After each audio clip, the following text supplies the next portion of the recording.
हाँ तो दोस्तों, कल्पना और सच की इस दुनिया में आपका स्वागत है। आज की कहानी का नाम कल्पना या सच। सोचो, ये मरे हुए लोगों की दुनिया है और ये दुनिया बिल्कुल भिन्न। भिन्न का मतलब तो समझते हैं ना आप? अलग। यहां पर समय की कोई सीमा नहीं है। समय घड़ी के कांटों के बीच में बिल्कुल उलझा हुआ नहीं है। तो फिर मान लो अभी समय हो रहा है जीरो से लेकर असंख्य तक, और जब समय की कोई सीमा नहीं है तो सन की तो हम कल्पना भी नहीं कर सकते।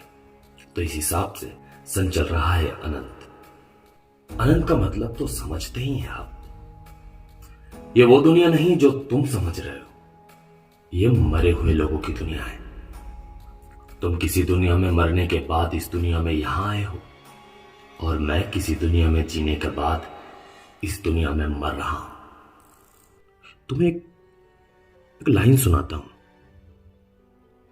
बेदिली, क्या यूं ही दिन गुजर जाएंगे? सिर्फ जिंदा रहे तो हम मर जाएंगे। मर जाएंगे। अच्छी लाइन है ना? ये मेरी नहीं है, ये जनाब जॉन एलिया साहब की है। हालांकि मैं भी एक लेखक हूं, ऐसा मुझे लगता है। और जब मुझे ऐसा लगता है और ये बात मैंने अब तुम्हें बता दी, तो तुम्हें भी अब ये बात माननी पड़ेगी। मुझे लगता है लेखक अपनी जिंदगी कल्पनाओं में जीता है, उन कल्पनाओं में जिनको शायद वो साकार करना चाहता है। खैर, आज की मेरी कहानी काल्पनिक है या फिर सच है, मैं नहीं जानता। और असल में सच और कल्पना के बीच जो है वही तो जिंदगी है। जिंदगी जो आज है कल नहीं। जिंदगी में कई किस्से ऐसे घटित होते हैं जो कहानियों में बदल जाते हैं। मैं तुम्हें एक ऐसा ही किस्सा बताता हूं। मैं एक रोज बस से घर जा रहा था।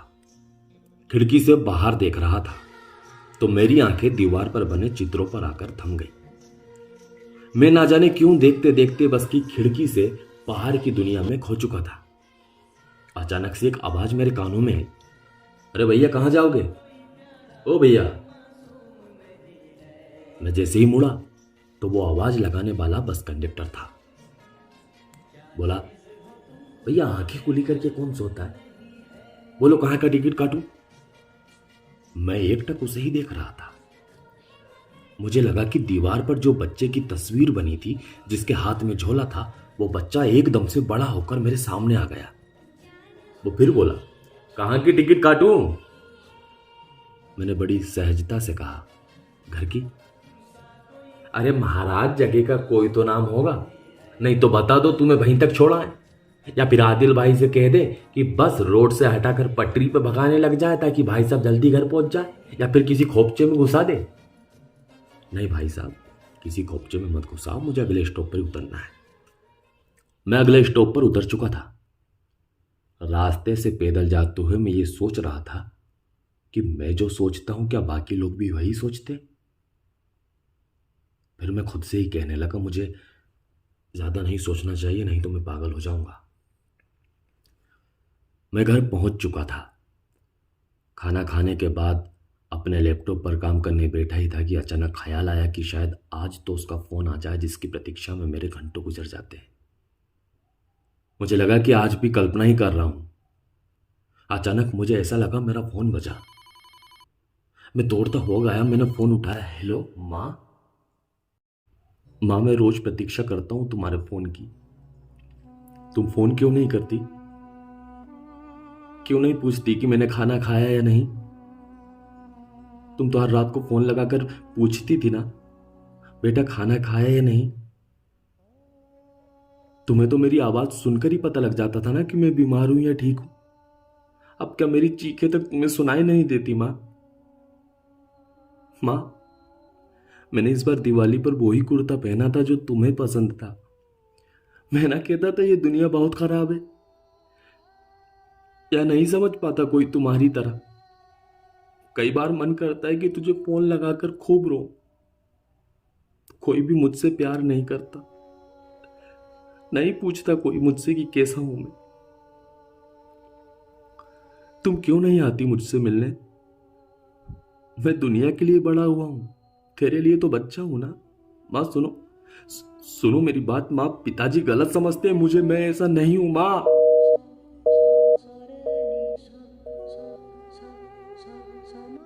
आज भी माँ का फोन नहीं आया। देखा जाए तो ये कहना लाजमी होगा कि असल में माँ का फोन आज भी नहीं आया।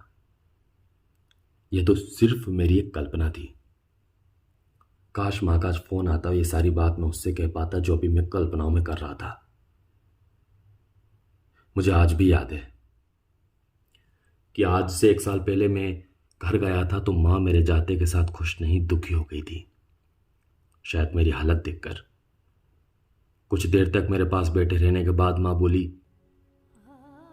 बेटा क्या हुआ तुझे? ये क्या हाल कर रखा है तूने अपना? आंखों के नीचे काले गड्ढे, होठों का रंग स्याह, ऐसा लग रहा न जाने कब से सोया ही नहीं है तू। अरे कोई दिक्कत परेशानी हो तो बता, हमें बोल, हम हैं अभी। उस दिन मां की बात सुनकर चीख पड़ा था मैं। अरे बेबसी लगती है मुझे, लगता है कुछ कर ही नहीं पा रहा हूं आप लोगों के लिए। आप कितना कुछ करते हो मेरे लिए और मैं क्या कर रहा हूं आप लोगों के लिए? अरे नहीं सहन होती मुझसे ये घुटन अब।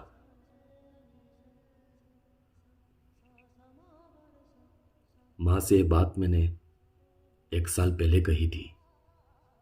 आज मां को गए हुए पूरे 5 साल हो गए हैं। मुझे मेरे जीवन में प्रेम की इतनी आवश्यकता रही कि मैंने प्रेम को सच माना ही नहीं, कल्पनाओं में जिया।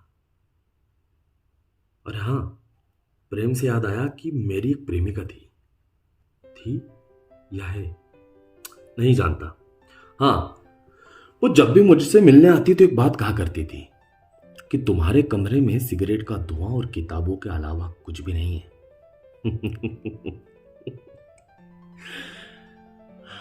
शायद उसने मुझे नहीं देखा। आजकल लोगों को लगता है कि मैं पागल हो चुका हूं। क्या आपको भी मेरी बातें सुनकर ऐसे ही लग रहा है? ठीक है, लेकिन मैं नहीं मानता। और मुझे तो लगता है वो लोग पागल हो चुके हैं जो मुझे पागल समझ रहे हैं। अगर आप मुझे एक छोटी सी बात पर पागल ठहरा रहे हो तो पागल कौन? अरे क्या बुरा किया था उस दिन मैंने? बस मैं भगवान की मूर्ति को मंदिर से बाहर निकालकर साबुन से नहला रहा था। तो क्या आप मुझे इतनी सी बात पर पागल बोलोगे? अरे धूल जम चुकी थी उस मूर्ति पर,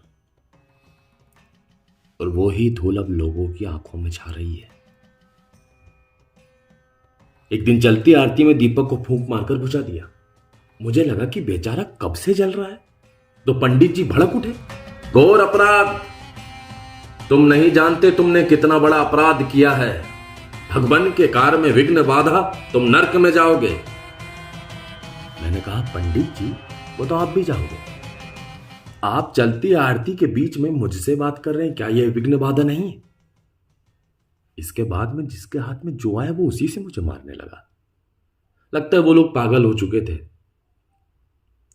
खैर मैं कहाँ की बातों में लग गया, मैं तो भूल ही गया था। कभी कभी तो मुझे ऐसा लगता है जैसे मुझे बोलने की बीमारी है। तुम्हें पता है, अभी पिछले दिनों पिताजी आए थे। सुबह सुबह बाथरूम से नहाकर निकले तो बोले, बेटा ये बाथरूम का नल बदलवा लो, इतना समय तो होगा ही तुम्हारे पास, और ना हो तो अपने इस बूढ़े बाप को बता दो, मैं बदला दूंगा। नल से पानी टपकना अच्छा नहीं होता, अपशगुन होता है। यह बात पिताजी ने 3 साल पहले कही थी। पिताजी अब रहे नहीं। पिताजी भी कमाल है। पिताजी बातें करते हैं बीते जमाने की, आज की, कल की, बीते हुए हर एक पल की। पिताजी, दुख है। दुख है इस बात का पिताजी कि आप क्यों नहीं समझ पाए कि खुशी नाम की जो चीज होती है वो नहीं मिलती किसी बाजार में। मैं आपको दोषी नहीं ठहरा रहा पिताजी, लेकिन आपका दायित्व था कि मैं जब बड़ा हो रहा था तो मेरे सपनों को भी बड़ा होने देते। पिताजी आपको याद है, मैंने कहा था मुझे संगीत पसंद है, मुझे सीखने दो। आपने कहा उसके लिए जिंदगी पड़ी है। अरे सच्ची तो कहा था आपने, जिंदगी पड़ी है। मैं नाहक परेशान हो रहा था। बिल्कुल पड़ी है। देखो आज मेरी जिंदगी तुम्हारे दुनिया के रीति रिवाजों में सिसक रही है, बिलक रही है। दुनिया की महान से महान किताब बच्चों को चलना तो सिखा देगी, लेकिन संभलना तो एक पिता ही सिखा सकता है। माफी चाहता हूं, लेकिन ये दौलत शोहरत नहीं चाहिए मुझे। मुझे जो चाहिए था उसके लिए समय बचा नहीं। मुझे लगता है दुनिया के तमाम पिता को अपने बेटे से इतना तो कह देना चाहिए, बेटा हारना मत, मैं खड़ा हूं ना। वाकई पिताजी कमाल है। आज पिताजी मेरी ये सब बात सुनते तो हंस पड़ते। मेरे साथ अक्सर ऐसा होता है कि मुझे कुछ समझ नहीं आता तो मैं सो जाता हूं। उस दिन भी मैं सो गया था। दूसरे दिन सुबह उठा, नहा धोकर तैयार हुआ, अपना रूम थोड़ा व्यवस्थित किया और निकल पड़ा। बड़बड़ाते हुए जा रहा था अपनी कविता की कुछ पंक्तियां। क्या थी वो? मैं देखता रहूं श्याम सा तुम्हें, तुम मीरा बनोगी ये वादा करो। मैं तो बन ही गया हूं जाला अमर, तुम राधा बनोगी ये वादा करो। इतने में अचानक ना जाने कहां से वो सामने से तेज स्पीड में गाड़ी आई और मैं संभलता जब तक सीधे